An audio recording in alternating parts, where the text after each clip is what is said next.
Welcome in my channel. My channel is KNT education. पहले ध्यान हटाएं फिर ध्यान लगाएं। Good wishes for your health. मैं आपका साथी कंदर आपके अपने चैनल केएनटी एजुकेशन पर आपका स्वागत करते हैं। आपको हमने पहले सीटेट के सिलेबस के बारे में बताया, फिर उसमें सीडीपी के सिलेबस के बारे में बताया। आज हमारा टॉपिक होगा शिक्षा और शिक्षा के विषय में सामान्य परिचय। ठीक है, तो पहले आइए हम शिक्षा के विषय में जानकारी लें कि शिक्षा को हम क्या समझते हैं और शिक्षा से हमारा आशय क्या है। ठीक है, पहले बात करते हैं शिक्षा का सामान्य परिचय। जैसे कि आपने यहाँ पे देखा है, तो शिक्षा का जो सामान्य परिचय है उसमें हम बात करते हैं पहले कि शिक्षा को हम कैसे डिफ़ाइन करें।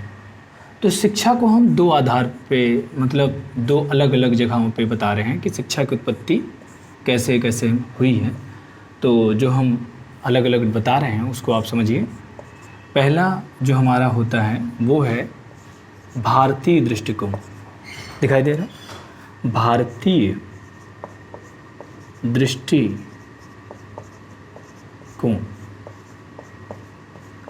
भारतीय दृष्टिकोण से हम शिक्षा के विषय में बात करेंगे। और दूसरा हमारा जो इस पर बात होगी वो है पाश्चात्य दृष्टिकोण। इन पर हम दोनों पे बात करेंगे। तो पहले हम भारतीय दृष्टिकोण पर बात करते हैं।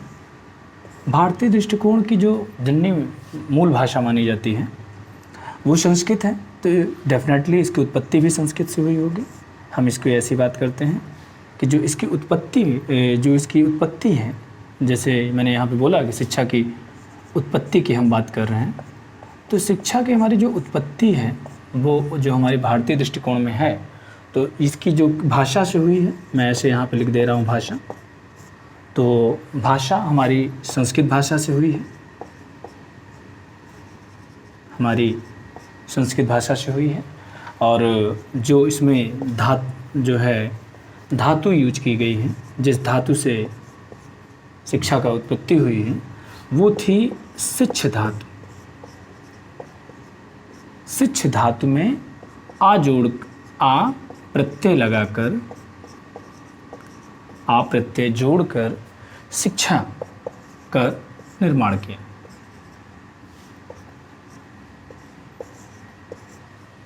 शिक्षा बनी, जिसका सामान्य सा हमारा जो अर्थ जाता है भारतीय दृष्टिकोण में वो होता है सीखना या सिखाना। सीखना या सिखाना। अब हम पाश्चात्य दर्शन पे आते हैं। तो पाश्चात्य दर्शन में इसमें दो तरीके के विचार दो जगह से आते हैं अलग अलग। एक तो पहले पाश्चात्य हम लोगों के लिए जो रहा वो अंग्रेजी है, और जो दूसरा दृष्टिकोण रहा है वो हमारा रहा है लैटिन भाषा। पहली तो अंग्रेजी भाषा और वहाँ पे लैटिन भाषा। अंग्रेजी भाषा में एक टर्म्स था जिसका आज के टाइम में इंग्लिश अर्थ भी जाता है एजुकेशन।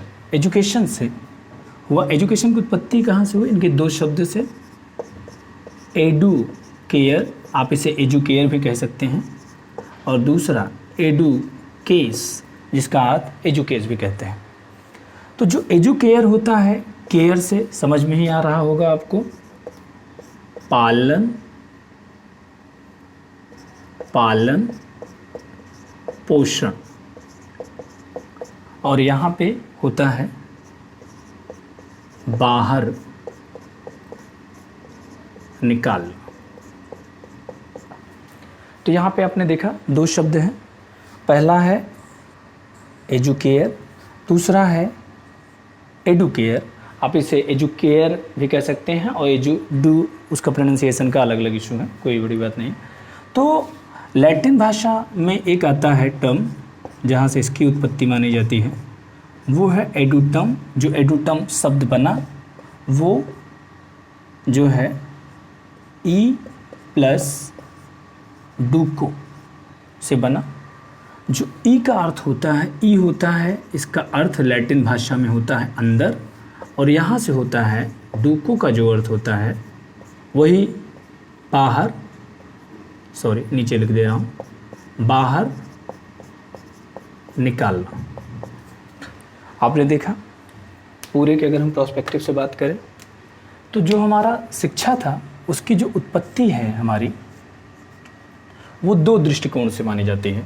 जो हमारा पहला दृष्टिकोण है वो है भारतीय दृष्टिकोण, और जो हमारा दूसरा दृष्टिकोण माना जाएगा, जो हमारा दूसरा दृष्टिकोण माना जाएगा वो पाश्चात्य दृष्टिकोण है। अगर हम भारतीय दृष्टिकोण की बात करते हैं तो भारतीय दृष्टिकोण की जो भाषा थी, संस्कृत भाषा से इसकी उत्पत्ति हुई, जिस संस्कृत भाषा के किस धातु से, शिक्ष धातु से उत्पत्ति हुई, और इसमें आ प्रत्यय जोड़कर इसका नाम शिक्षा किया गया। और इसका जो सामान्य सा अर्थ जाता है वो जाता है सीखना या सिखाना। ये भारतीय परिप्रेक्ष्य से, भारतीय दृष्टिकोण से माना गया। ये यहाँ पे क्लियर हुआ। अब पाश्चात्य दृष्टिकोण पे आते हैं। तो पाश्चात्य दृष्टिकोण को हम दो भागों में बांट देते हैं, एक ए, एक बी। ठीक है, अगर हम ए और बी डिवीज़न में बांटते हैं तो ए में हमारी आती है संस्कृत भाषा, अंग्रेजी भाषा। तो अंग्रेजी भाषा के एजुकेशन शब्द शिक्षा के लिए प्रयोग होता है, जिसमें जो इसके आते हैं एक एडुकेयर और एक एडुकेस, दो अलग अलग शब्दों में, जिनका अर्थ होता है पालन करना, पालन पोषण, और इसका अर्थ होता है बाहर निकालना। इसमें देखिए लैटिन भाषा में, तो लैटिन भाषा में एडुटम टर्म यूज किया जाता है एजुकेशन शिक्षा के लिए, और इसका जो बना हुआ है ये ई प्लस डूको से मिलकर बना है। ई मतलब होता है अंदर और डूको मतलब होता है बाहर निकलना। शिक्षा का मूल अर्थ भी एक तरह से होता है कि आपके अंदर छिपे ज्ञान को बाहर निकालना। कोई व्यक्ति जो शिक्षित माना जाता है वो ये इसी आधार पर माना जाता है। आपने इस पॉइंट पे देखा, हम अब अगले पॉइंट पे बात करते हैं इसके। शिक्षा को लेकर जो एक बहुत ही सुरमान, ये तो है ही है, पुराना सिस्टम चला आ रहा है। जो हमारे यहाँ शिक्षा में सबसे बड़ा वर्क करता है, डिफ़ाइन करता है, वो है NCERT। कि NCERT जो है क्या कहती है कि शिक्षा क्या है, शिक्षा कैसे है, तो हम इस पर भी बात करते हैं। ठीक है, तो जो NCERT बोलती है शिक्षा को, हम उस पर बात करें। तो जो शिक्षा है हमारी, शिक्षा अगर हम डिफ़ाइन कर दें इसको, तो इसको भी NCERT ने दो भागों में बांटा। अगर मैं यहाँ पे ऐसे लिख देना पसंद करूँगा, NCERT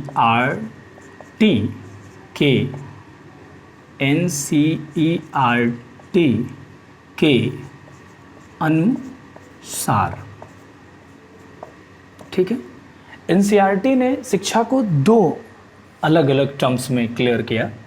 बोला कि यदि पहला तो संकुचित, उन्होंने संकुचित अर्थ में शिक्षा का क्या बोला, और उन्होंने व्यापक अर्थ पर में शिक्षा को क्या बोला। तो इन्होंने जो है संकुचित अर्थ में क्या कहा, शिक्षा क्या हो सकती है। तो कहा कि संकुचित अर्थ में यदि कोई शख्स रीडिंग करता है, कोई शख्स राइटिंग करता है, कोई शब्द जोड़ घटा लेता है, मतलब अर्थ में टिकली नॉलेज है उसे। अगर हम इसको आर से डिपेंड करें, इसको भी आर से डिपेंड करें, इसको भी आर से डिपेंड करते हुए, तो ये जो हमारा फार्मूला बना वो RRR फार्मूला बन गया। एक मूवी भी हाल में आई थी RRR, तो आप उससे जा सकते हैं। तो संकुचित चीज़ें क्या हैं, RRR में है। ठीक है, अगर हम अब इस पर बात करें तो इसमें क्या होता है, व्यापक तौर पे इन्होंने कहा कि आपका हेड का विकास हो, आपके हैंड का विकास हो, आपके हार्ट का विकास हो, और आपके हेल्थ का क्लियर है।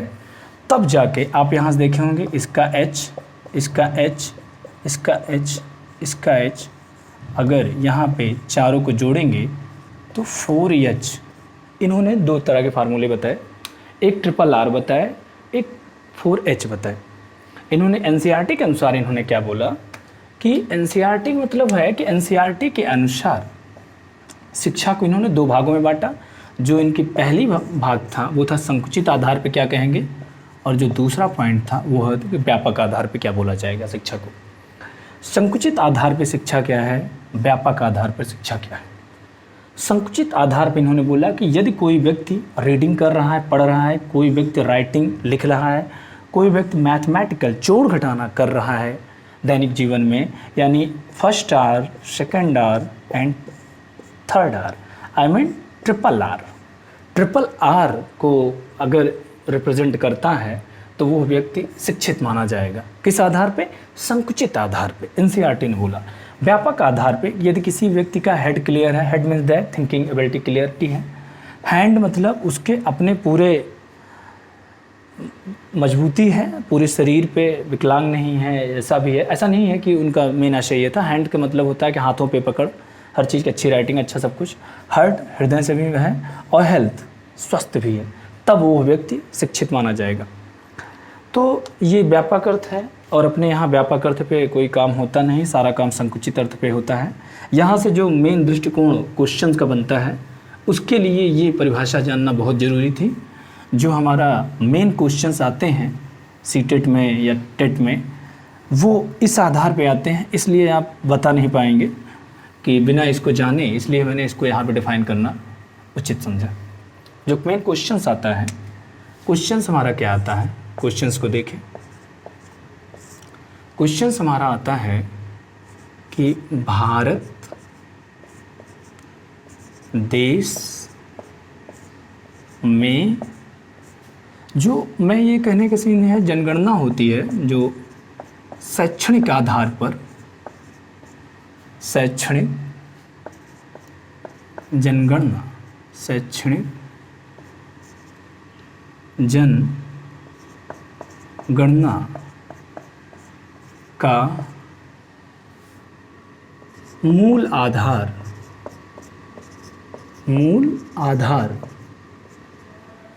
क्या है, मूल आधार क्या है।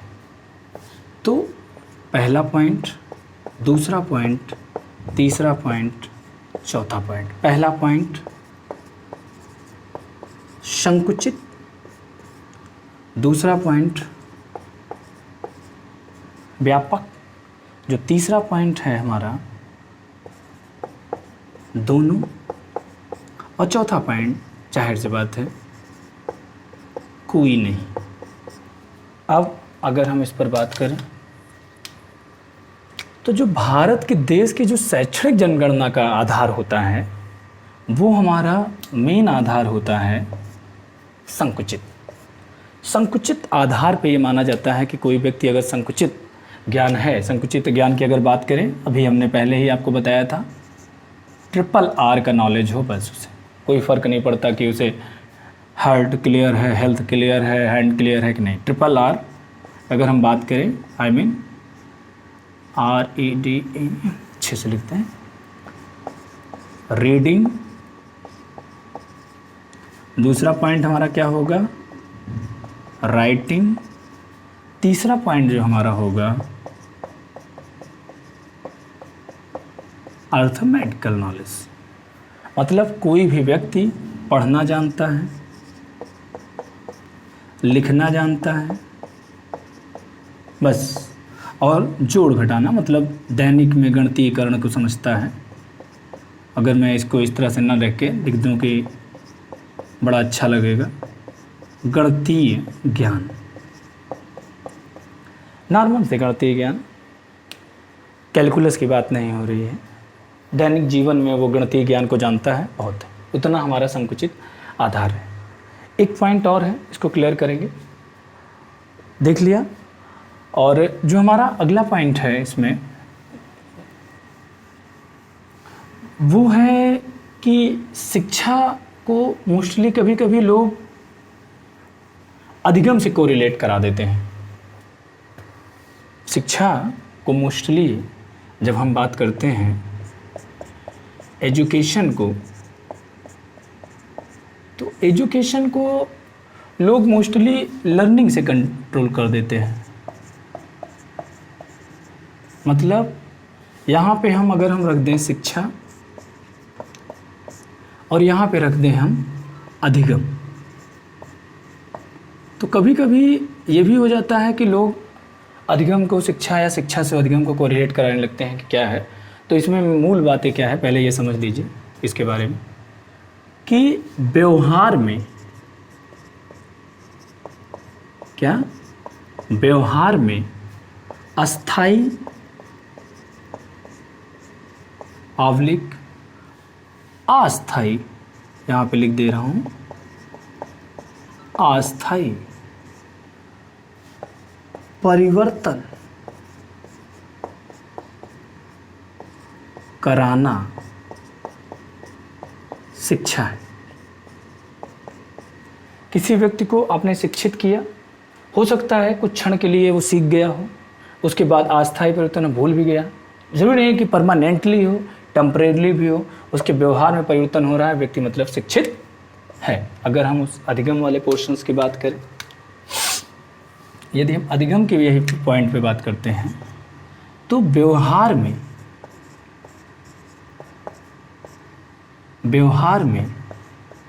अस्थाई, व्यवहार में अस्थाई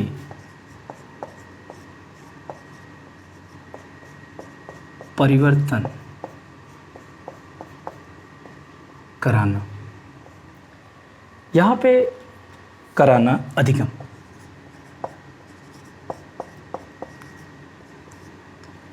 मैंने क्या देखा कि आप यहाँ पे गौर से ध्यान से देखेंगे तो कि यदि एजुकेशन है, यदि कोई शिक्षित व्यक्ति है, तो कोई ज़रूरी नहीं कि उसके व्यवहार में अस्थायी परिवर्तन हो, लेकिन अगर कोई लर्निंग किया है तो उसके व्यवहार में डेफिनेटली अस्थायी परिवर्तन होगा। सपोज दैट कि आपने लिखना सीख लिया, तो ऐसा नहीं है कि आज लिख रहे हैं कल भूल गए, लेकिन कोई व्यक्ति शिक्षित है तो जरूरी नहीं कि जो आज सीखा है वो कल भी उसका टिका रहे, वो हट भी सकता है। तो जो चीज़ें अस्थायी हो जाएं आपके व्यवहार में, वो आपका अधिगम का हिस्सा बन जाती हैं, और जो चीज़ें आपने सीखा भूल भी सकते हैं, अस्थायी भी होती हैं, वो आपके एजुकेशंस के पार्ट बने रहते हैं।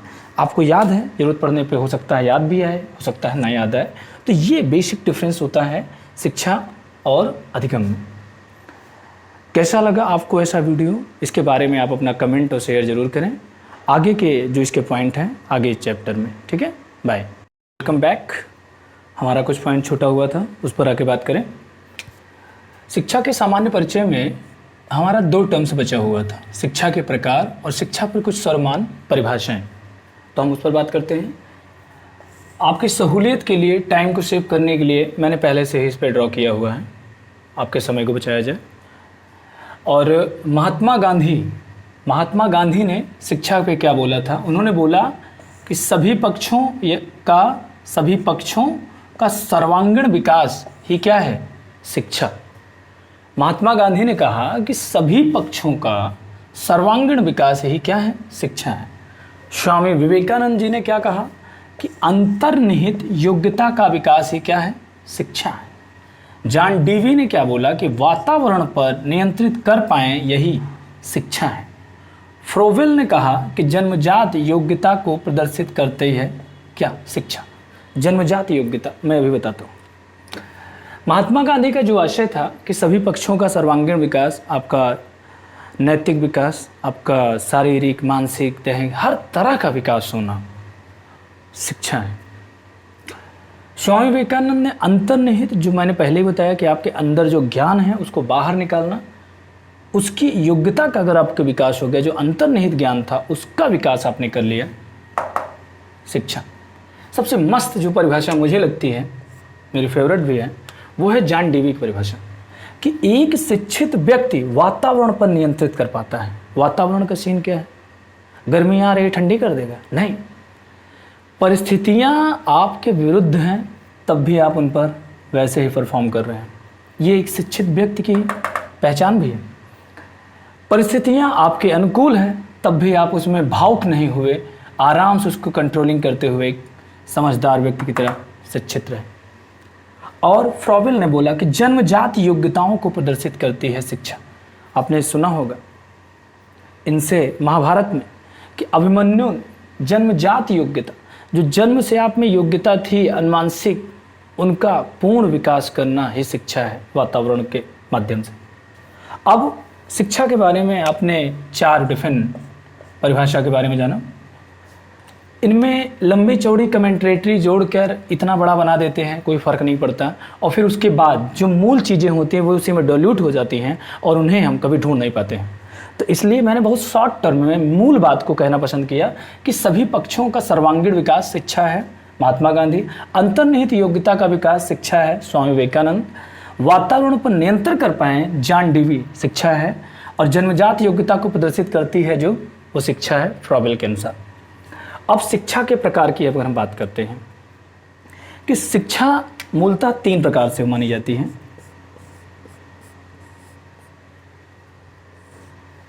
औपचारिक शिक्षा, अनौपचारिक शिक्षा, निरौपचारिक शिक्षा।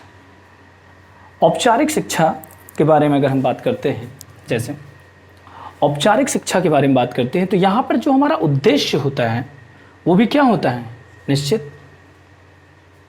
और यहाँ पे जो परिस्थिति हमारी होती है वो भी निश्चित। उद्देश्य और परिस्थिति के आशय क्या है, हमारी जितनी भी एकेडमिक परीक्षाएं होते हैं उनमें हमें 12 पास करना है, वो भी निश्चित है। और हम घर से ही पढ़ रहे हैं, नहीं, हमें परिस्थिति, हाँ, और हमें वहाँ एक सुरक्षित वातावरण में जाके पढ़ना है, मतलब परिस्थितियाँ भी क्या हैं, निश्चित। अनौपचारिक शिक्षा, उद्देश्य भी निश्चित नहीं है, परिस्थिति भी निश्चित नहीं है, मतलब दोनों की कोई ज़रूरत नहीं है। आप किसी भी अपने उद्देश्य के लिए पढ़ रहे हैं, वो भी आपका उद्देश्य क्लियर नहीं है, मतलब आप पढ़ाई सिर्फ ज्ञान के लिए पढ़ रहे हैं, कोई खास उद्देश्य उसका नहीं था। और उसकी परिस्थिति भी निश्चित हो, ये ज़रूरी नहीं है। निरौपचारिक शिक्षा, निरौपचारिक शिक्षा में क्या होता है कि इसमें उद्देश्य तो क्लियर होता है लेकिन परिस्थितियाँ क्लियर नहीं होती। करस्पॉन्डेंस जितने भी कोर्स हैं वो सब इसी में आते हैं। और इसमें परिस्थिति क्या होगी, निश्चित, उद्देश्य क्या होगा, निश्चित, और परिस्थिति क्या होगी, अनिश्चित। तो ओवरऑल आपने ये देखा कि शिक्षा की परिभाषाएं ये हैं। शिक्षा के हमारे भारतीय दृष्टिकोण से क्या कहा जाता है, पाश्चात्य दृष्टिकोण से क्या कहा जाता है। शिक्षा की आपने परिभाषाओं को देखा एनसीईआरटी के अनुसार कि शिक्षाओं को संकुचित विषय में क्या होता है, व्यापक विषय में क्या होता है, और हमारे देश की जनसंख्या, शैक्षणिक जनसंख्या के आधार पर होता है। ये एक बहुत टिपिकल से क्वेश्चन रहता है, सिंपल भी है अगर आपको आता है तो ये इतनी चीज़ों पे हमने शिक्षा विषय पे बात किया। जो हमारा अगला टॉपिक होगा उस पर हम बात करेंगे। और शिक्षा को हमने बताया, आपको क्या समझ में आया, कैसे, कितना समझ में आया, हमारी बातों से आप किस तरह से जुड़ पा रहे हैं, इसको आप कमेंट में ज़रूर बताएं। इससे हमें क्या होगा कि हम और बेहतर आपको आउटपुट दे सकेंगे, ताकि आप इसे, हमारी बातों को ज़्यादा से ज़्यादा आप समझ सकें। Thank you so much.